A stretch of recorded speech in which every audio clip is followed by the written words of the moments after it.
जिस लड़के के पास आज पूरे भारत में फैली कंपनी की चाबियां हैं, जिसके एक फैसले से हजारों घरों में चूल्हा जलता है, वही लड़का कभी रात के अंधेरे में छत की ओर देखकर यह सोचता था कि अगर कल जिंदा रहा तो क्या खाऊंगा। यह कहानी उसी लड़के की है। उसका नाम था आरव मिश्रा। गांव का नाम था सूरजपुर। एक ऐसा गांव जहां सपने देखना अमीरी की निशानी माना जाता था और मेहनत करना मजबूरी। सूरजपुर शहर से बहुत दूर नहीं था, लेकिन सोच से सदियों पीछे था। यहां लोग इंसान को उसके नाम से नहीं, उसकी औकात से पहचानते थे। फलां के पास कितनी जमीन है, उसके घर पक्की छत है या फूस की, लड़का सरकारी स्कूल में पढ़ता है या प्राइवेट में। यही सवाल तय करते थे कि तुम इस गांव में सम्मान के लायक हो या नहीं। आरव इस कसौटी पर कहीं नहीं ठहरता था। उसका घर गांव के आखिरी सिरे पर था, जहां सड़क खत्म हो जाती थी और धूल शुरू हो जाती थी। मिट्टी की दीवारें, टीन की छत और बारिश में टपकता हुआ पानी। घर में कुल 3 लोग थे, उसकी मां, उसका छोटा भाई और वह खुद। पिता का साया बचपन में ही उठ चुका था। किसी बीमारी ने नहीं, गरीबी ने मारा था उन्हें। पिता मजदूरी करते थे। एक दिन तेज बुखार में भी काम पर गए, क्योंकि उस दिन काम नहीं करते तो रात को चूल्हा नहीं जलता। काम से लौटे नहीं। गांव वालों ने कहा, किस्मत थी। आरव की मां ने कुछ नहीं कहा, बस उसी दिन से चुप रहना सीख लिया। उस दिन आरव 12 साल का था और उसी दिन वह अचानक बड़ा हो गया। आरव सुबह 4 बजे उठता, सबसे पहले मां के लिए पानी भरता, फिर चूल्हे में आग जलाने की कोशिश करता। कभी आग जलती, कभी धुआं। धुएं में उसकी आंखें जलती थीं, लेकिन आंसू नहीं निकलते थे। स्कूल जाना उसके लिए पढ़ाई से ज्यादा एक जंग थी। फटे जूते, घिसी हुई पैंट और पुरानी शर्ट। क्लास में बच्चे उसे देखते और हंसते। अरे ये देखो, कूड़े से निकला इंजीनियर, कोई कहता। पढ़ लिख कर क्या करेगा, मजदूरी ही तो करनी है। टीचर भी अलग नहीं थे। एक दिन गणित की क्लास में टीचर ने पूछा, आरव, तू बड़ा होकर क्या बनेगा? क्लास हंस पड़ी। आरव खड़ा हुआ। आवाज कांप रही थी, लेकिन आंखें नहीं। सर, मैं अपना काम खड़ा करूंगा, अपनी कंपनी। पूरा कमरा ठाकों से भर गया। टीचर ने चश्मा उतारते हुए कहा, पहले ये बता, तेरे पास खाने को है, कंपनी बनाएगा? वह दिन आरव कभी नहीं भूला। उस दिन उसने तय किया, या तो यह दुनिया मुझे कुचलेगी या एक दिन मेरे नाम से कांपेगी। स्कूल से लौटते समय आरव रोज एक जगह रुकता था, गांव के बाहर, जहां एक पुरानी फैक्ट्री थी। फैक्ट्री बंद थी, लेकिन अंदर मशीनें थीं, बड़ी बड़ी, लोहे की। जंग लगी, खामोश। आरव घंटों उन्हें देखता रहता। उसे नहीं पता था ये मशीनें क्या बनाती हैं, कैसे चलती हैं, लेकिन उसे यह पता था, इनमें ताकत है, एक ऐसी ताकत जो किसी को भी ऊपर उठा सकती है। गांव वाले उसे वहां खड़ा देखकर कहते, पागल है ये लड़का, मशीन देखकर पेट भर जाएगा क्या, भूखा मर जाएगा। आरव कुछ नहीं कहता, वह मशीनों से बात करता, अपने मन में। घर की हालत दिन ब दिन खराब होती जा रही थी। मां बीमार रहने लगी। छोटा भाई स्कूल छोड़ने की जिद करने लगा। भैया, मैं भी काम कर लूंगा। आरव ने पहली बार अपने छोटे भाई पर हाथ रखा, हल्के से। नहीं, तू पढ़ेगा। उस रात आरव देर तक सो नहीं पाया। उसने छत की ओर देखा, जहां से टपकता पानी अब भी गिर रहा था, और मन ही मन कहा, अगर मैं हार गया तो ये छत कभी नहीं बदलेगी। अगले दिन आरव ने स्कूल के बाद एक छोटी सी दुकान पर काम पकड़ लिया। दिन में पढ़ाई, शाम को काम, रात में मां की देखभाल। जिंदगी एक बोझ बनती जा रही थी, और समाज हर रोज उसे याद दिला रहा था कि वह बोझ उठाने के लिए ही पैदा हुआ है। एक दिन गांव की लड़की नेहा ने उससे कहा, आरव, तू बहुत सोचता है। आरव ने मुस्कुराकर कहा, सोचना छोड़ दूं तो जिंदा कैसे रहूंगा? नेहा पढ़ी लिखी थी। उसके पिता शहर में नौकरी करते थे। वह आरव को पसंद करती थी। उसकी आंखों में कुछ देखती थी, लेकिन समाज नहीं देखता। एक दिन नेहा की मां ने आरव को रास्ते में रोक लिया। मेरी बेटी से दूर रहना, हम तुम्हारे जैसे लोगों के बारे में सोच भी नहीं सकते। आरव ने सिर झुका लिया। उस दिन पहली बार उसे अपने गरीब होने पर शर्म आई, और उसी दिन उस शर्म ने उसके अंदर आग भर दी। रात को आरव फिर फैक्ट्री गया। मशीनें चुप थीं। उसने एक मशीन पर हाथ रखा, ठंडा लोहा, और धीरे से कहा, एक दिन मैं तुम्हें चलाऊंगा, और तब ये दुनिया मुझे नहीं, मेरे काम को देखेगी। उसे नहीं पता था कैसे, उसे नहीं पता था कब, लेकिन उसे यकीन था कि होगा। उस रात सूरजपुर के उस छोटे से गांव में एक ऐसा सपना जन्म ले चुका था जो आने वाले समय में पूरे भारत के सपने जब बड़े होते हैं तो सबसे पहले उन्हें भूख से लड़ना पड़ता है। आरव के सपने बड़े हो चुके थे, लेकिन उसकी जेब अब भी खाली थी। सूरजपुर की सुबह अब उसके लिए नई उम्मीद नहीं, नई चुनौती लेकर आती थी। मां की खांसी बढ़ती जा रही थी। दवाइयों के नाम पर बस घरेलू नुस्खे बचे थे। डॉक्टर के पास जाने की बात सपने जैसी लगती थी। छोटा भाई अमन अब रोज पूछता, भैया आज खाना पूरा मिलेगा ना? आरव हंस देता, लेकिन हंसी के पीछे दिल कांप जाता। दुकान पर काम अब ज्यादा भारी लगने लगा था। मालिक सेठ गुप्ता पैसे कम देता था, काम ज्यादा लेता था। एक दिन आरव ने हिम्मत करके कहा, सेठ जी, पिछले महीने के पूरे पैसे नहीं मिले। सेठ गुप्ता ने गुस्से से देखा, तू काम सीख रहा है, यही बहुत है। पैसे चाहिए तो कहीं और जा। आरव चुप रहा। उसे पता था कहीं और जाने की कोई जगह नहीं थी। स्कूल में हालात और भी बदतर हो गए थे। फीस बकाया थी। एक दिन प्रधानाचार्य ने सबके सामने कहा, आरव कल से स्कूल मत आना, पहले फीस जमा कराओ। पूरा क्लास खामोश हो गया। आरव की आंखें झुक गईं। उस दिन वह स्कूल से नहीं, अपने बचपन से निकला था। घर आकर उसने मां को कुछ नहीं बताया। मां वैसे ही कमजोर थीं। रात को जब मां सो गईं, आरव बाहर बैठ गया। आसमान में तारे थे, वही तारे जो अमीरों के ऊपर भी चमकते थे और गरीबों के ऊपर भी। लेकिन फर्क था नीचे जमीन पर। आरव ने मन में कहा, अगर पढ़ाई छूट गई तो क्या सपना भी छूट जाएगा? उस सवाल का जवाब उसके पास नहीं था। अगले दिन वह फिर फैक्ट्री गया। आज फैक्ट्री के अंदर हलचल थी। कुछ लोग आए थे, इंजीनियर। वे मशीनें देखने आए थे, पुरानी मशीनों को खरीदने या बेचने के लिए। आरव दूर खड़ा होकर सब देख रहा था। एक मशीन अचानक अटक गई। इंजीनियर परेशान हो गए। ये अब किसी काम की नहीं, एक ने कहा। आरव का दिल तेज धड़कने लगा। उसे नहीं पता क्यों, लेकिन उसे लगा मशीन को बचाया जा सकता है। उसने हिम्मत करके कहा, अगर ये स्क्रू ढीला कर दो तो शायद। सबने उसकी तरफ देखा। तू कौन है? इंजीनियर ने पूछा। बस, मैं यहां रोज आता हूं। सब हंस पड़े। रोज देखने से मशीन चलाना नहीं आता। किसी ने ताना मारा। आरव चुप हो गया, लेकिन उसके दिमाग में एक बात बैठ गई, वह सीख सकता है। उस दिन से आरव ने मशीनों को ध्यान से देखना शुरू किया। पुरानी किताबें ढूंढीं, टूटी हुई चीजें खोल खोल कर देखीं। लोग कहते पागल हो गया है, भूख में दिमाग खराब हो गया, लेकिन आरव नहीं रुका। इसी बीच नेहा का व्यवहार बदलने लगा। वह कम बात करती, आंखें चुराने लगी। एक दिन आरव ने पूछा, सब ठीक है? नेहा ने धीरे से कहा, मेरे पिता ने शहर में रिश्ता देखा है। आरव को लगा जैसे जमीन खिसक गई हो। और तुम? उसने पूछा। नेहा ने कुछ नहीं कहा, बस सिर झुका लिया। वह जवाब था। उस रात आरव ने पहली बार खुद को टूटते हुए महसूस किया। उसने सोचा, गरीबी सिर्फ पैसे की नहीं होती, वो इंसान को अकेला भी कर देती है।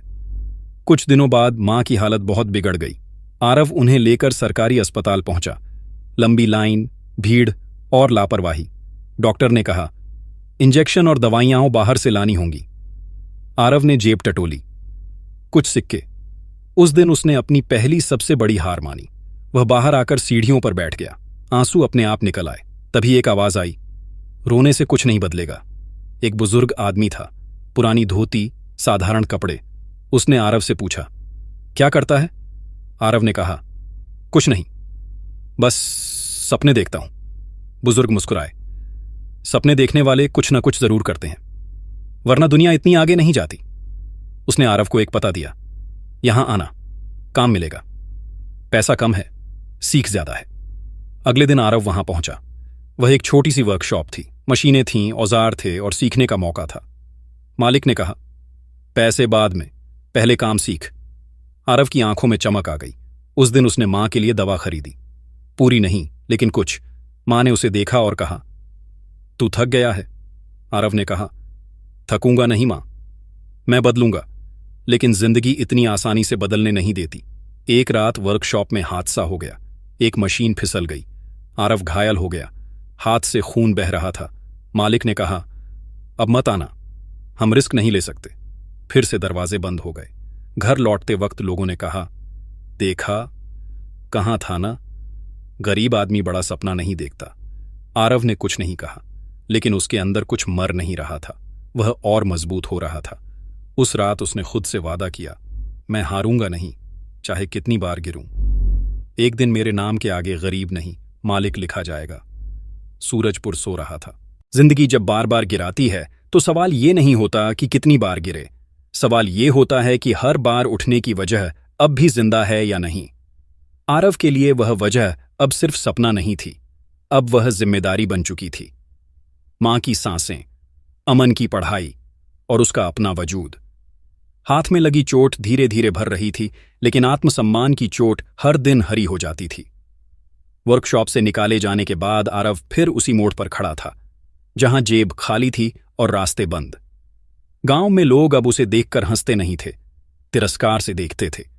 बहुत उड़ रहा था। अब पता चला, गरीब का बेटा गरीब ही रहता है। हर शब्द उसके सीने में कील की तरह ढंसता था, लेकिन वह अब रोता नहीं था। आरव ने तय किया, अगर कोई उसे काम नहीं देगा तो वह काम खुद ढूंढेगा। उसने शहर जाना शुरू किया। सुबह सुबह पहली बस पकड़ता, शाम को थका हारा लौटता। कभी होटल में बर्तन मांजता, कभी गोदाम में बोरी उठाता। जिस काम में दिमाग नहीं चलता था उसमें शरीर झोंक देता। रात को जब सब सो जाते वह किताब खोलता, पुरानी फटी हुई किताबें, मशीनों पर, बिजनेस पर, काम करने के तरीकों पर। उसे सब समझ नहीं आता था, लेकिन वह पढ़ता था, क्योंकि उसे पता था समझ एक दिन आ ही जाएगी। इसी दौरान नेहा की शादी तय हो गई।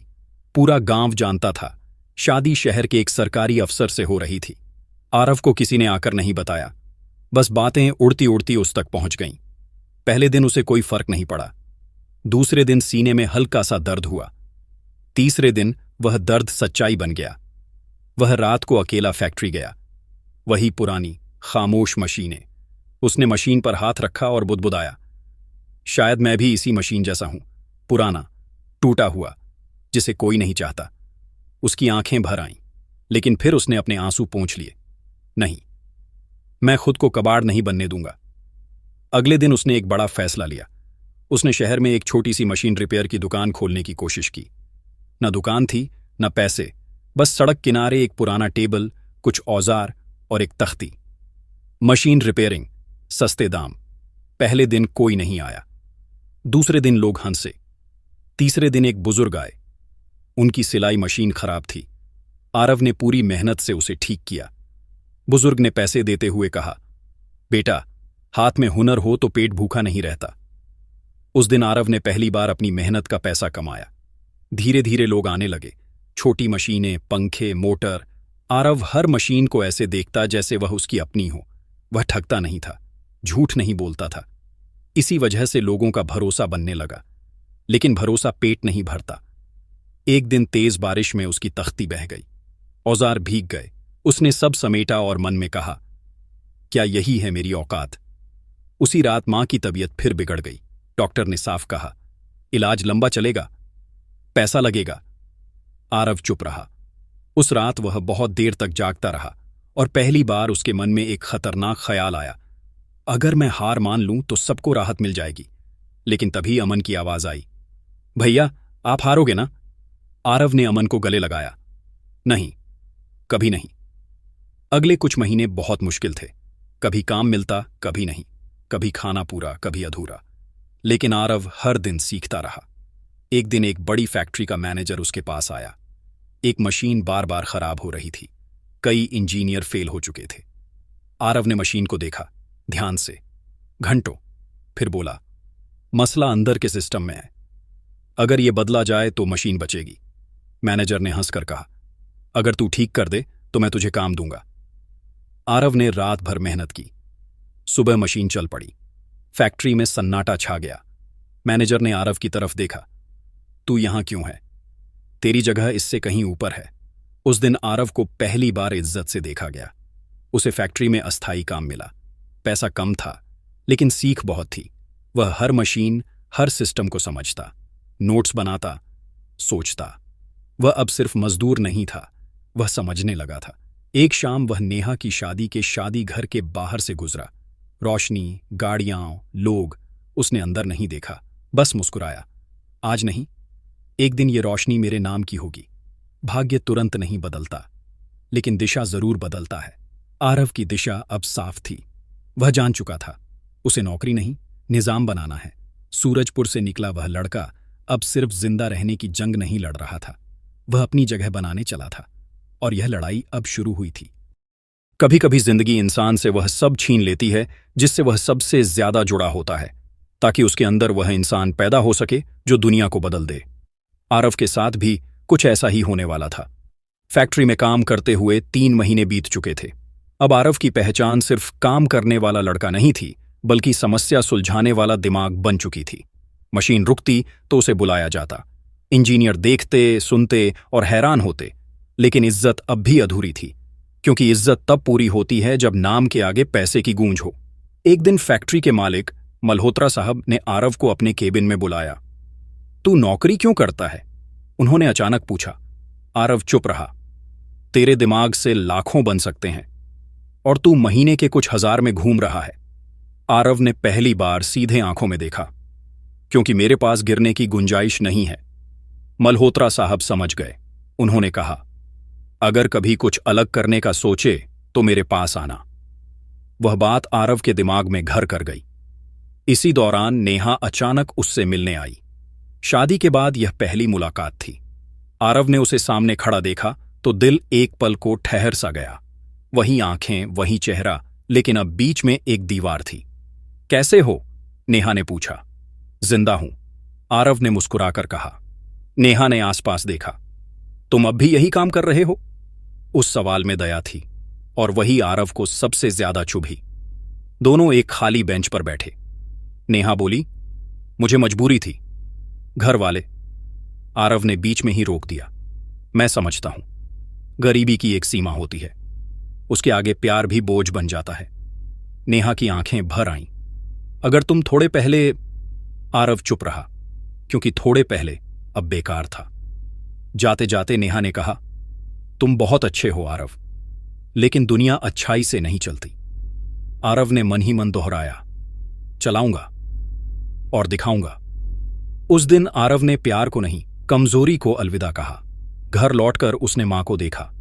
मां की हालत अब स्थिर थी, लेकिन कमजोरी चेहरे से झलकती थी। तू खुश नहीं है? मां ने कहा। आरव ने पहली बार सब कुछ बता दिया। नेहा, शादी, बातें। मां ने उसके सिर पर हाथ रखा। बेटा, उन्होंने धीरे से कहा, जो चला गया वह रास्ता था, जो रुका है वह मंजिल है।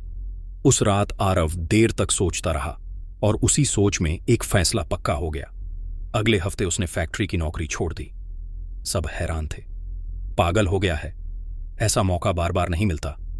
मल्होत्रा साहब ने आखिरी बार पूछा। पक्का? आरव ने कहा। अब नौकरी नहीं, अब निर्माण। मल्होत्रा साहब मुस्कुराए। ठीक है, लेकिन याद रखना, जो अपना काम करता है वह अकेला होता है। आरव ने सिर हिलाया।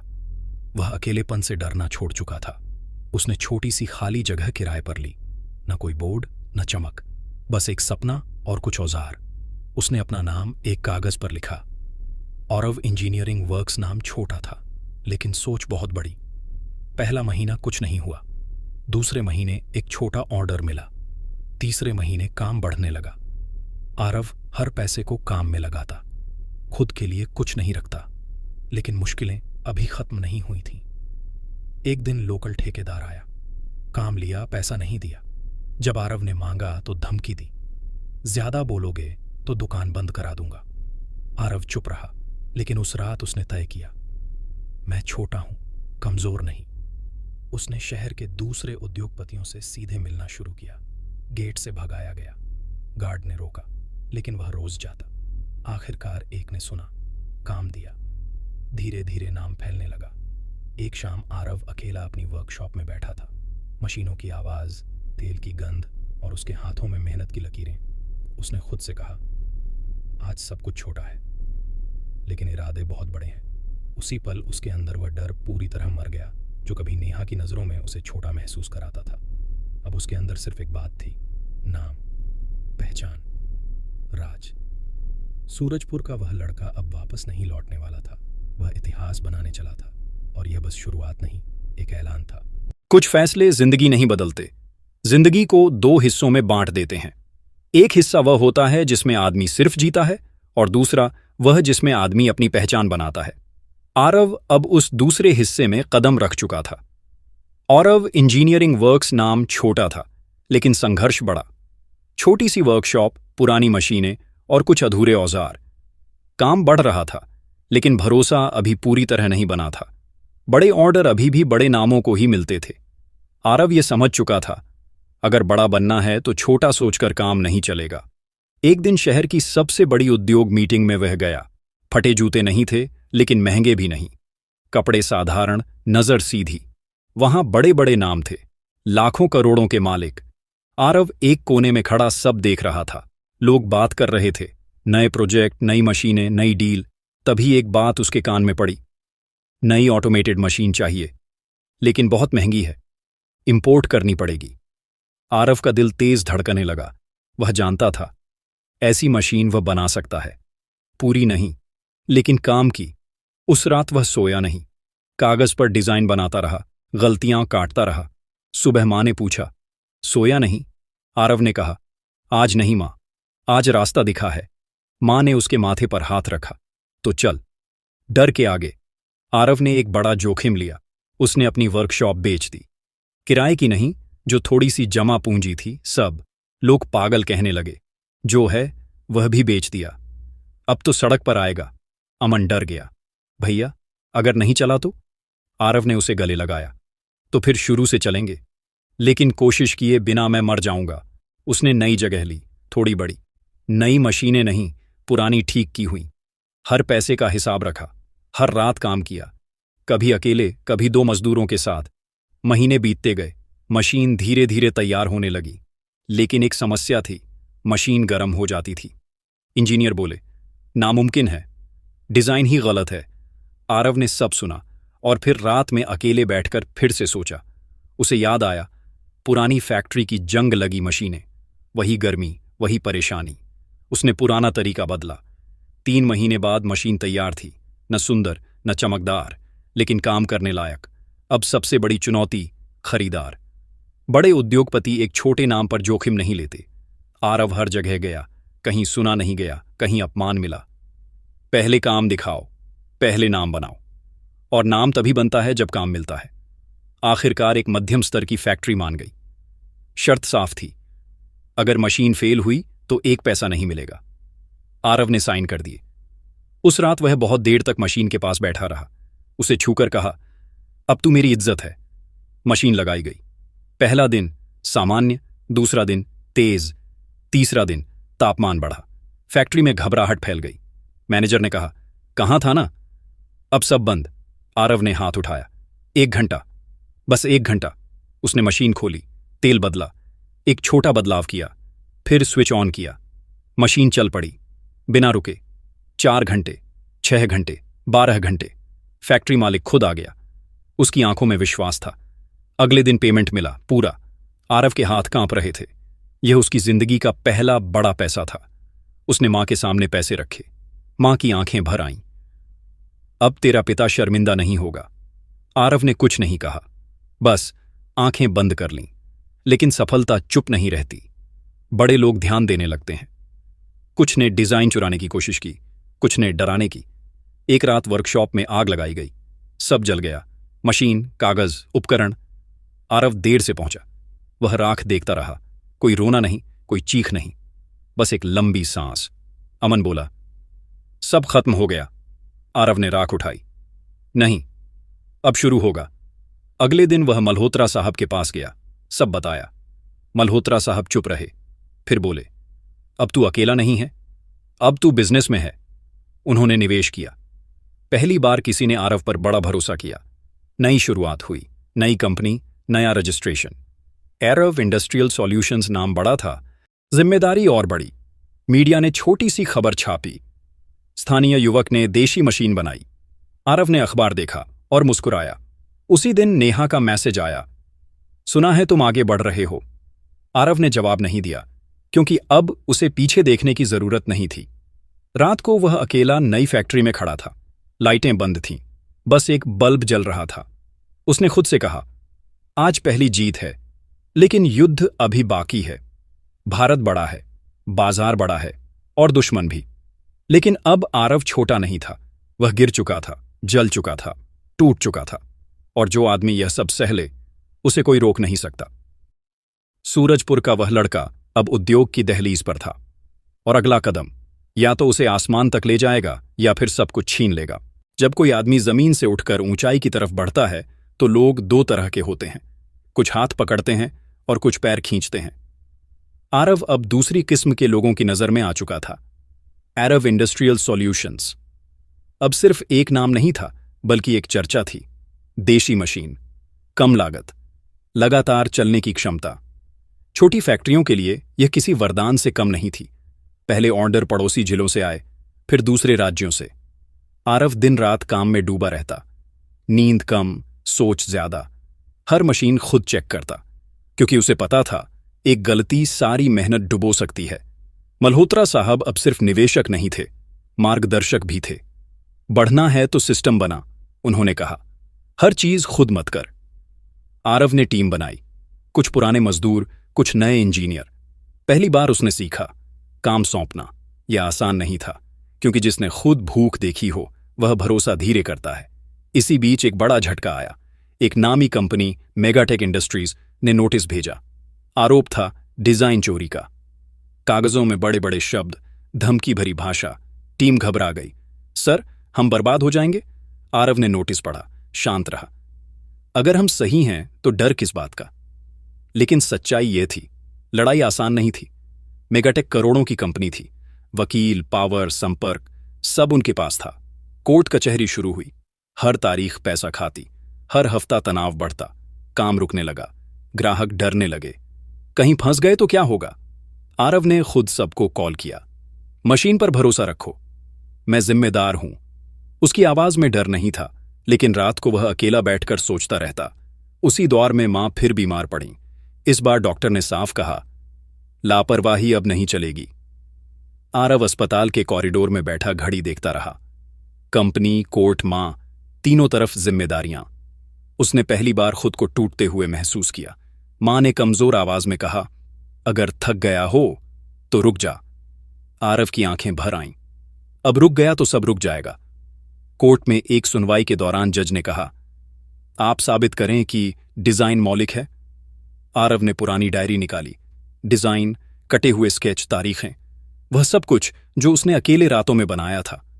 वकील हैरान थे। मेगाटेक के लोग पहली बार चुप हुए, लेकिन साजिश अभी खत्म नहीं हुई थी।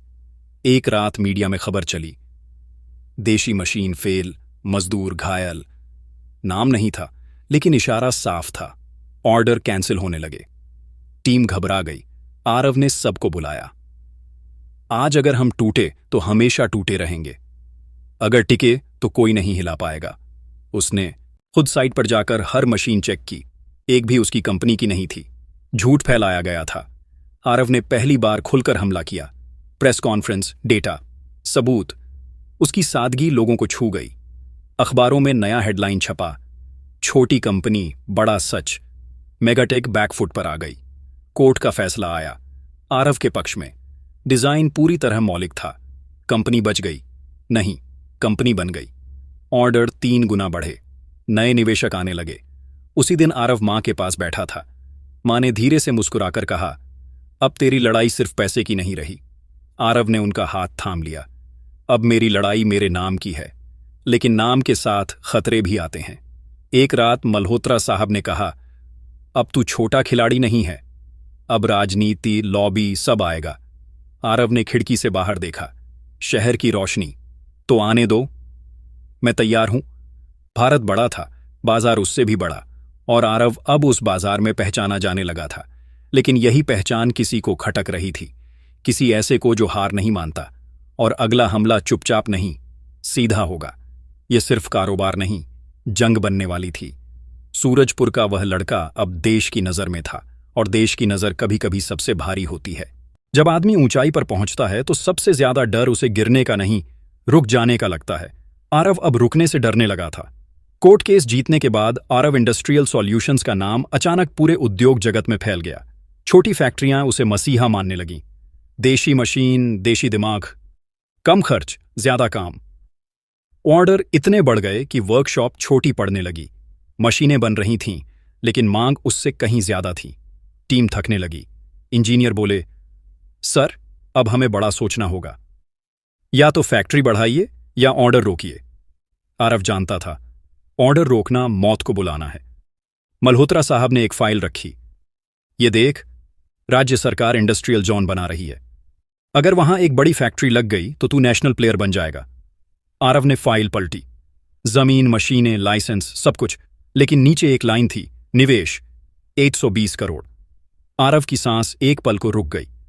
उसके पास सपने थे, लेकिन इतने पैसे नहीं। टीम में फुसफुसाहट शुरू हो गई। इतना बड़ा रिस्क, अगर फेल हो गए तो सब डूब जाएगा। अमन भी डर गया। भैया, हमने बहुत मुश्किल से यहां तक पहुंचाया है। आरव ने सबकी बात सुनी, लेकिन उसके अंदर एक आवाज लगातार बोल रही थी, अगर अब नहीं तो कभी नहीं। उस रात वह अकेला मां के पास बैठा। मां खिड़की से बाहर देख रही थीं। कुछ कहना चाहता है? उन्होंने बिना देखे पूछा। आरव ने सब बता दिया। पैसा, जोखिम, डर।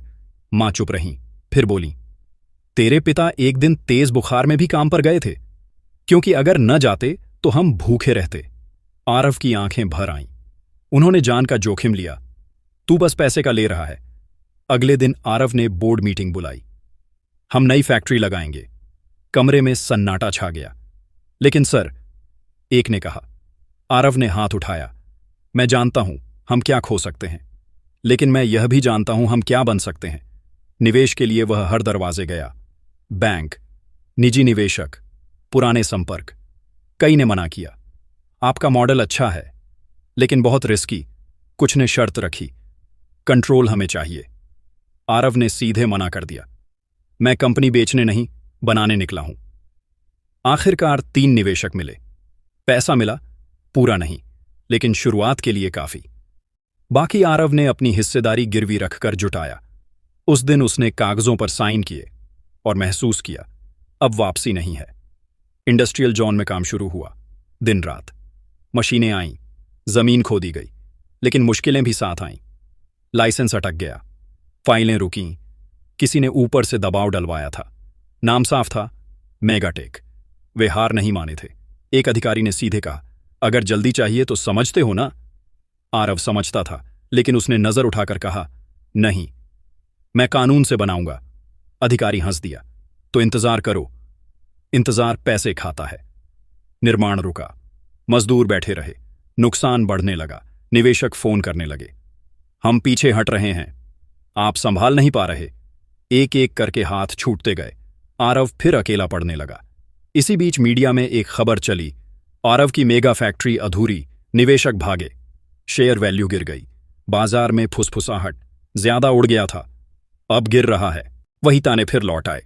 उस रात आरव फैक्ट्री साइट पर अकेला खड़ा था। अधूरी दीवारें, खामोशी।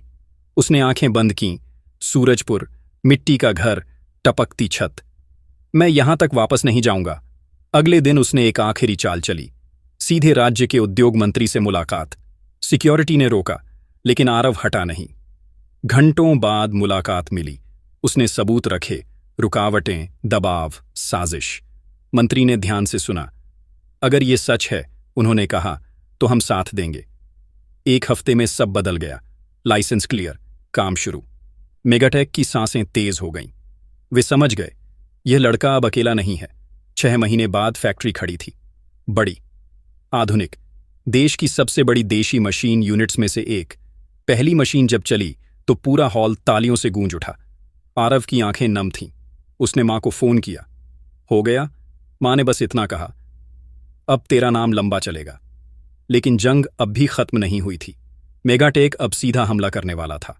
अंतर्राष्ट्रीय डील, सरकारी दबाव और एक ऐसा ऑफर जो आरव की पूरी कंपनी खरीद सकता था या पूरी तरह तोड़ सकता था। आरव के सामने अब सबसे बड़ा सवाल था, बेच दे या भिड़ जाए, क्योंकि यह फैसला सिर्फ बिजनेस का नहीं, उसकी पहचान का था। सूरजपुर का वह लड़का अब इतिहास के मुहाने पर खड़ा था। अगला कदम या तो उसे भारत का सबसे बड़ा नाम बना देगा या सब कुछ छीन लेगा। दिल्ली की उस ठंडी सुबह में भी आरव मल्होत्रा की जिंदगी उबाल पर थी। शहर जाग रहा था, लेकिन उसके दफ्तर की लाइटें पूरी रात जली थीं। वो दफ्तर जो कभी उसके सपनों में भी नहीं था, आज उसी इमारत के सबसे ऊपर वाले फ्लोर पर उसका नाम चमक रहा था। आराफ इंडस्ट्रीज, चेयरमैन ऑफिस। कांच की दीवारों से शहर दिखता था, वही शहर जिसने कभी उसे पैरों तले रौंद दिया था। आरव कुर्सी पर बैठा नहीं था, वो खड़ा था, हाथ जेब में, नजरें बाहर। नीचे सड़कों पर दौड़ती गाड़ियां, भागते लोग, शोर, और उसके भीतर एक अजीब सी शांति। आज बोर्ड मीटिंग थी, आज फैसला होना था, वो फैसला जो उसकी कंपनी को सिर्फ भारत में नहीं, दुनिया के नक्शे पर ले जाने वाला था। लेकिन हर बड़ी उड़ान से पहले जिंदगी आखिरी इम्तिहान जरूर लेती है। दरवाजा खटका। सर, सेक्रेटरी की आवाज में हल्का सा डर था। वो लोग आ गए हैं। आरव ने पलटकर देखा। कौन लोग? सर, वही जिनका नाम आपने सुनना भी नहीं चाहा था। आरव की आंखें सख्त हो गईं। वो नाम, वो चेहरे, जिन्होंने कभी उसे इंसान नहीं समझा था। आने दो, उसने सिर्फ इतना कहा। अतीत की परछाइयां। कॉन्फ्रेंस रूम में 5 लोग बैठे थे, महंगे सूट, नकली मुस्कानें और आंखों में पुरानी नफरत। जैसे ही आरव अंदर आया, कमरे का तापमान बदल गया। तो आरव मल्होत्रा, एक भारी आवाज गूंजी। काफी ऊपर पहुंच गए हो। आरव मुस्कुराया।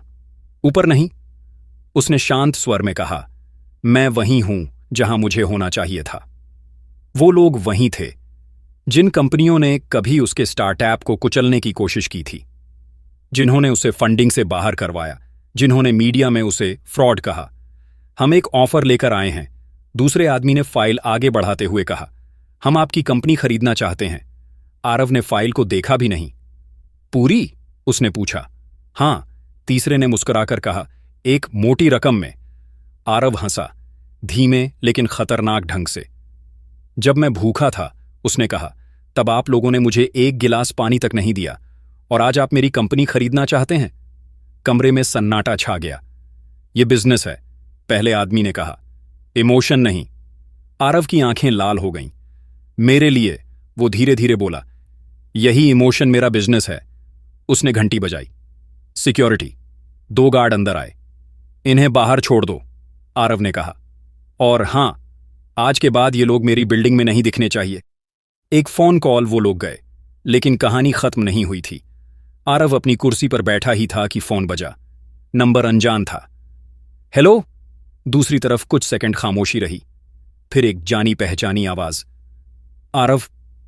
उसका दिल एक पल के लिए रुक गया। रिया, वही रिया जिसने कभी कहा था, गरीबी से प्यार नहीं होता। आरव, क्यों फोन किया? आरव की आवाज में कोई भावना नहीं थी। मैं तुमसे मिलना चाहती हूं। रिया की आवाज कांप रही थी। बहुत जरूरी है। आरव ने खिड़की से बाहर देखा।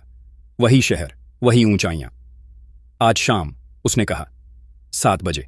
लेकिन यह मत समझना कि वक्त अभी भी तुम्हारा है। कॉल कट गई। तूफान करीब था। शाम होते होते मीडिया में खबर फैल चुकी थी। Aarav industries to enter global market. Share ऊपर जा रहे थे, दुश्मन बेचैन थे, और किस्मत आखिरी चाल चलने को तैयार थी। आरव को पता नहीं था कि आज की रात उसकी जिंदगी का सबसे बड़ा सच सामने लाने वाली है। शाम के ठीक 7 बजे थे। दिल्ली की सबसे ऊंची इमारतों में से एक, स्काईलाइन टावर की छत पर बना कैफे। नीचे शहर रोशनी में नहा रहा था, और ऊपर 2 जिंदगियां आमने सामने बैठने वाली थीं। आरव पहले से वहां था। सूट सादा था, लेकिन रुतबा भारी। उसके चेहरे पर वही ठहराव जो बहुत कुछ झेल लेने के बाद आता है। रिया आई। अब वह वही लड़की नहीं थी जो कभी कॉलेज में उसके साथ पैदल चला करती थी। महंगे कपड़े, ब्रांडेड बैग, लेकिन आंखों में डर साफ दिख रहा था। तुम बदले नहीं, रिया ने बैठते ही कहा। आरव ने कॉफी का कप उठाया। मैं बदला हूं, उसने बिना देखे कहा। बस तुम्हारी नजर अब वहां तक नहीं पहुंचती। रिया चुप हो गई। वो राज जो दबा दिया गया था। मैं यहां माफी मांगने नहीं आई। रिया ने गहरी सांस लेकर कहा, मैं तुम्हें चेतावनी देने आई हूं। अब आरव ने उसकी तरफ देखा। 3 महीने पहले, रिया बोली, तुम्हारी कंपनी के खिलाफ एक बहुत बड़ा प्लान बना है। आरव का चेहरा पत्थर हो गया। किसका? रिया ने नाम लिए। वही कॉरपोरेट ग्रुप, वही लोग जिन्हें आज सुबह उसने दफ्तर से निकलवाया था। वे लोग तुम्हें सिर्फ बिजनेस में नहीं हराना चाहते। रिया की आवाज कांप रही थी। वे तुम्हें खत्म करना चाहते हैं। आरव हंसा। ये तो वो सालों से चाहते हैं। नहीं, रिया ने तुरंत कहा, इस बार बात अलग है। उन्होंने तुम्हारे पुराने कागज, तुम्हारा अतीत, सब कुछ खोद लिया है। आरव की उंगलियां कप पर कस गईं। तुम्हारे पिता की मौत, रिया ने शब्द धीरे बोले, वो हादसा नहीं था। सच का जहर उस एक वाक्य ने आरव के अंदर सब कुछ हिला दिया। उसके पिता एक ईमानदार मजदूर जो फैक्ट्री में मशीन के नीचे दबकर मर गए थे, जिस मौत ने आरव को रातों रात बड़ा बना दिया था। तुम क्या कह रही हो? आरव की आवाज पहली बार टूटी। रिया ने मोबाइल आगे बढ़ाया। उसमें एक पुरानी वीडियो क्लिप थी, धुंधली लेकिन साफ। फैक्ट्री का वही फ्लोर, वही मशीन, और पीछे एक सुपरवाइजर जो जानबूझकर सेफ्टी लॉक खोल रहा था। यह वीडियो बाहर आई, रिया बोली, तो तुम्हारी कंपनी के शेयर गिरेंगे। लोग कहेंगे बदले की आग में बना बिजनेस। आरव की आंखों में आग थी, लेकिन अब वो आग बेवजह नहीं जल रही थी, उसे दिशा मिल चुकी थी। ये वीडियो तुम्हें कैसे मिली? उसने पूछा। रिया ने सिर झुका लिया। क्योंकि मैं भी उस प्लान का हिस्सा थी। एक टूटन, एक फैसला हवा भारी हो गई। मुझे लगा था, रिया रो पड़ी, तुम कभी इतना ऊपर नहीं पहुंचोगे। मुझे पैसे चाहिए थे, पावर चाहिए थी। आरव चुप रहा। लेकिन जब मैंने देखा, वो बोली, कि वे लोग तुम्हें उसी तरह तोड़ना चाहते हैं जैसे तुम्हारे पिता को, मैं पीछे हट गई। काफी देर तक कोई कुछ नहीं बोला। फिर आरव खड़ा हुआ। तुम्हारी चेतावनी के लिए धन्यवाद, उसने शांत स्वर में कहा, लेकिन अब तुम मेरे रास्ते से हट जाओ। तुम मुझसे नफरत करते हो? रिया ने पूछा। आरव ने मुड़कर देखा। नफरत नहीं, वो बोला, अब मैं बस तुम्हें महसूस ही नहीं करता। तूफान का सामना उसी रात आरव ने बोर्ड मीटिंग बुलाई। कोई डर नहीं, कोई हिचक नहीं। अगर वे जंग चाहते हैं, उसने कहा, तो उन्हें जंग मिलेगी, लेकिन इस बार सच के साथ। कंपनी के लीगल डॉक्यूमेंट्स, पुराने केस, फैक्ट्री रिकॉर्ड सब सामने लाए गए, और पहली बार आरव ने अपने पिता की मौत के लिए लड़ने का फैसला किया। सिर्फ बेटे की तरह नहीं, बल्कि एक ताकत की तरह। सुबह की रोशनी अभी पूरी तरह फैली भी नहीं थी, और आरव मल्होत्रा की कंपनी के बाहर मीडिया की भीड़ लग चुकी थी। कैमरे, माइक और सवाल जहर से भरे हुए। मिस्टर आरव, क्या यह सच है कि आपकी कंपनी की नींव बदले पर टिकी है? क्या आपके पिता की मौत में आपकी मौजूदा पार्टनर कंपनियों का हाथ था? क्या आप सच छुपा रहे हैं? हर सवाल एक पत्थर था, और हर पत्थर आरव के पुराने जख्मों पर लगता था। लेकिन इस बार वो टूटा नहीं। वो सीधे अपनी कार से उतरा। कोई बॉडीगार्ड आगे नहीं, कोई डर पीछे नहीं। आज सवाल नहीं, उसने मीडिया की तरफ देखते हुए कहा, आज जवाब होंगे। सच का मंच कंपनी का ऑडिटोरियम खचाखच भरा था। Board members, legal team, media और वो लोग भी जो उसकी हार का इंतजार कर रहे थे। आरव मंच पर आया। पीछे बड़ी स्क्रीन चली। मैं आज यहां सीईओ बनकर नहीं खड़ा हूं, उसने कहा। मैं आज यहां एक बेटे के तौर पर खड़ा हूं। स्क्रीन पर फैक्ट्री का पुराना वीडियो चला। वही मशीन, वही हादसा, और वही जानबूझकर खोला गया सेफ्टी लॉक। हॉल में सन्नाटा। मेरे पिता की मौत हादसा नहीं थी। आरव की आवाज भारी थी। वो एक साजिश थी। अब नाम लिए गए, तारीखें, डॉक्यूमेंट्स, ईमेल्स। जिन लोगों ने कभी उसे सड़क पर खड़ा कर दिया था, आज वही लोग अपनी कुर्सियों में सिमट गए थे। गिरते नकाब एक एक करके कॉरपोरेट दिग्गजों के चेहरे उतरने लगे। शेयर मार्केट में भूचाल आया। जिन कंपनियों ने आरव को खरीदना चाहा था, उनके शेयर गिरने लगे। यह लड़का खत्म हो जाएगा, कभी यही कहा गया था। आज वही लड़का पूरे सिस्टम को हिला रहा था। एक मां की आंखें। ऑडिटोरियम के आखिरी रो में आरव की मां बैठी थी, साधारण साड़ी, आंखों में आंसू। जब लोग तालियां बजा रहे थे, वो बस अपने बेटे को देख रही थी। उसे वो दिन याद था जब आरव ने पूछा था, मां, हम गरीब क्यों हैं? आज जवाब उसके सामने खड़ा था। फैसले की घड़ी कोर्ट ने तुरंत संज्ञान लिया। जांच बैठी, गिरफ्तारियां हुईं, और एक लाइन मीडिया में चली, Aarav Malhotra, the man who fought back. Aarav ने इंटरव्यू देना बंद कर दिया। उसने जश्न नहीं मनाया। वो सीधा गया अपने पिता की कब्र पर। खामोश जीत कब्र के सामने खड़े होकर आरव ने कुछ नहीं कहा, बस हाथ जोड़ दिए। जो कहना था उसकी जिंदगी कह चुकी थी। शाम ढल चुकी थी। शहर की रफ्तार धीमी हो रही थी, लेकिन आरव मल्होत्रा की जिंदगी का सबसे अहम पल अब सामने था। रिया सामने खड़ी थी। वही जगह जहां कभी सपने देखे गए थे, आज वहीं हिसाब होना था। सब कुछ बदल गया, रिया ने धीमी आवाज में कहा। तुम जीत गए। आरव ने उसकी तरफ देखा। उस नजर में न गुस्सा था, न मोह, बस एक गहरी दूरी। मैं जीतने नहीं निकला था, आरव बोला। मैं सच के लिए लड़ा था। रिया की आंखों से आंसू गिर पड़े। अगर वक़्त पीछे ले जा सकती, वो बोली। आरव ने सिर हिलाया। कुछ रास्ते, वो शांत स्वर में बोला। एक बार छोड़ दिए जाएं तो वापसी का हक खो देते हैं। रिया कुछ कहना चाहती थी, लेकिन शब्द हार चुके थे। वो मुड़ी और इस बार सच में चली गई। वो दिन जब ताने खत्म हुए, कुछ महीने बाद। सूरजपुर, वही गांव जहां कभी आरव को नाम नहीं, हैसियत से पहचाना जाता था। आज पूरे गांव में भीड़ थी। एक बड़ा सा बोर्ड लगा था, आरव मल्होत्रा टेक्निकल इंस्टीट्यूट। वही लड़का जिसे कभी कहा गया था, तू कुछ नहीं कर पाएगा। आज उसी के नाम से बच्चे पढ़ने आए थे। एक बूढ़ा आदमी भीड़ में खड़ा बुदबुदाया। हमसे गलती हो गई। आरव ने सुना, लेकिन रुका नहीं। मां का हाथ, मां ने उसका हाथ पकड़ा। बेटा, उन्होंने कहा, तूने बदला ले लिया? आरव मुस्कुराया। नहीं मां, वो बोला। मैं आगे बढ़ गया। ताज आज आरव मल्होत्रा सिर्फ एक कंपनी का मालिक नहीं था, वो एक मिसाल था। तानों से टूटा हुआ लड़का आज ताज पहन चुका था, लेकिन सिर झुकाकर, क्योंकि असली जीत शोर नहीं करती। एक लड़का है जो हर दिन एक नई कहानी लेकर आता है, बिना किसी दिखावे के, सिर्फ सच्चाई और मेहनत के साथ। उसे नहीं पता उसका अगला वीडियो कितना चलेगा, लेकिन उसे इतना जरूर पता है कि वह दिल से बना है। अगर इस कहानी ने आपको एक पल के लिए भी रोका है, अगर शब्दों में आपको अपनी झलक दिखी है, तो इस सफर का हिस्सा बनिए।